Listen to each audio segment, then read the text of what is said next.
Hai teman-teman, Assalamualaikum, Sawadee-kha. How are you today? And I hope you're fine.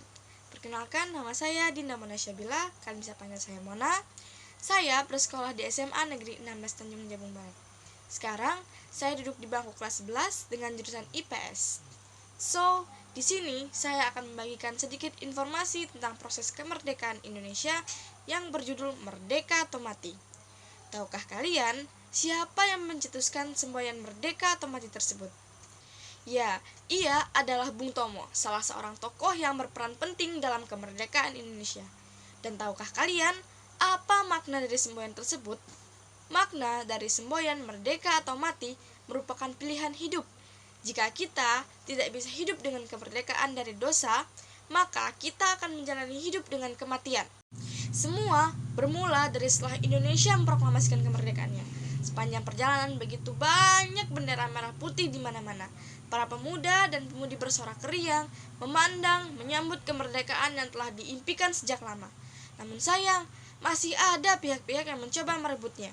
Pada tanggal 15 September 1945, tak lama setelah memproklamasikan Indonesia, pasukan Belanda serta pasukan sekutu datang kembali ke Indonesia. Awalnya, mereka mengaku kedatangan mereka ke Indonesia ini bertujuan untuk menjaga keamanan dan ketertiban Indonesia setelah selesainya pemerintahan kolonial Jepang yang kalah akibat Perang Dunia Kedua.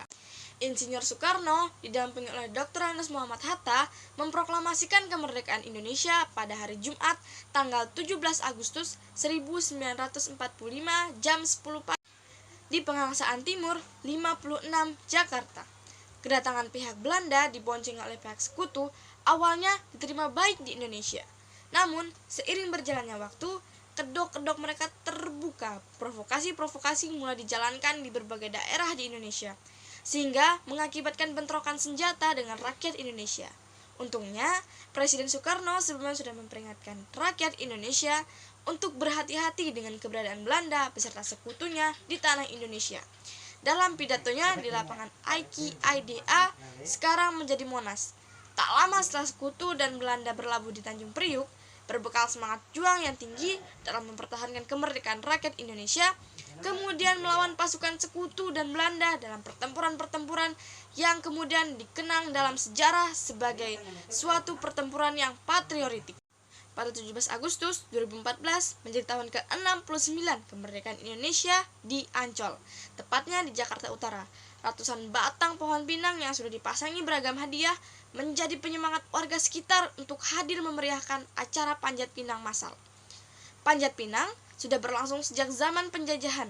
Kegiatan ini dilakukan warga pribumi menjadi tontonan bagi orang-orang Belanda kala itu. Salah satunya adalah peristiwa pengibaran bendera Belanda di Surabaya, tepatnya di Hotel Yamato. Sejumlah pasukan Belanda mengibarkan bendera kebangsaannya di atap paling atas Hotel Yamato. Kabar berkibarnya bendera Belanda ini menyebar ke seluruh Surabaya dan mengakibatkan marah rakyat Indonesia melihat kelakuan Belanda yang dianggap menghina kedaulatan Indonesia. Sempat terjadi perundingan antara pihak Indonesia yang minta dengan baik kepada pihak Belanda untuk menurunkan bendera itu. Namun, permintaan pihak Indonesia ditolak, bahkan pihak Belanda menolak kedaulatan Indonesia sebagai suatu negara yang merdeka. Hal ini kemudian mengakibatkan keadaan memanas dan berujung pada pertempuran. Arek-arek Surabaya yang sudah terbakar hatinya untuk mempertahankan kemerdekaan dengan gigih, mereka kemudian berhasil memenangkan pertempuran-pertempuran hebat. Pertempuran-pertempuran hebat lainnya yang dijalankan rakyat Indonesia adalah pertempuran Medan Area pada 15 Desember 1945. Merdeka atau mati, semboyan ini dikumandangkan rakyat Sumatera Utara setelah mereka menolak ultimatum dari Belanda yang melarang rakyat Indonesia memiliki senjata. Dengan semangat yang membara, rakyat Indonesia kemudian terjun ke medan pertempuran menghalau mereka-mereka yang berniat merebut kemerdekaan. 1 bulan sebelumnya, perlawanan melawan bangsa penjajah juga terjadi di Surabaya. Sikap tentara sekutu Belanda yang semena-mena di tanah Surabaya dianggap sebagai suatu penghinaan. Hal ini kemudian mengakibatkan lagi dan lagi kontak senjata antara pasukan gabungan sekutu Belanda melawan rakyat Indonesia. Berbekal semangat yang membara, rakyat melawan sekutu dan Belanda bersenjata lengkap dengan salah satu perwira sekutu yang bernama Brigadir Malabi, bahkan brigadir itu terbunuh saat itu. Hal ini membuat geram pihak-pihak sekutu sehingga mengerahkan segenap kekuatan dari angkatan darat, laut, maupun udara. Rakyat Indonesia yang hanya berbekal senjata rampasan dan semangat mempertahankan kemerdekaan dengan gigih melawan para penjajah. Pertempuran berani para pelindung kemerdekaan yang berlangsung pada 10 November ini kemudian dikenang sebagai Hari Pahlawan oleh rakyat Indonesia. Lain halnya di Ambarawa, pada 20 Oktober, pasukan Belanda yang diboncengi oleh sekutu di bawah pimpinan Brigjen Bethel mendarat di Pelabuhan Semarang dengan tujuan awal mengurusi tawanan perang Jepang.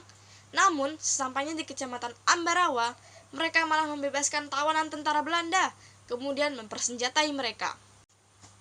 Hal ini kemudian membuat pihak Indonesia marah dan lagi-lagi berujung pada berkobarnya sebuah pertempuran di bawah pimpinan Sudirman, tentara Indonesia melawan Belanda dan dibantu oleh pasukan sekutu.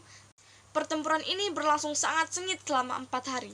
Namun, pada 15 Desember 1945, Indonesia berhasil mengalahkan pasukan Belanda dan sekutu serta berhasil mengamankan Ambarawa. Mungkin hanya ini yang dapat saya sampaikan, kurang lebihnya saya mohon maaf. Arigato, gamsahamnida, kapun kap, and thank you for watching. Saya Dinda Mona Syabila. Bye-bye guys!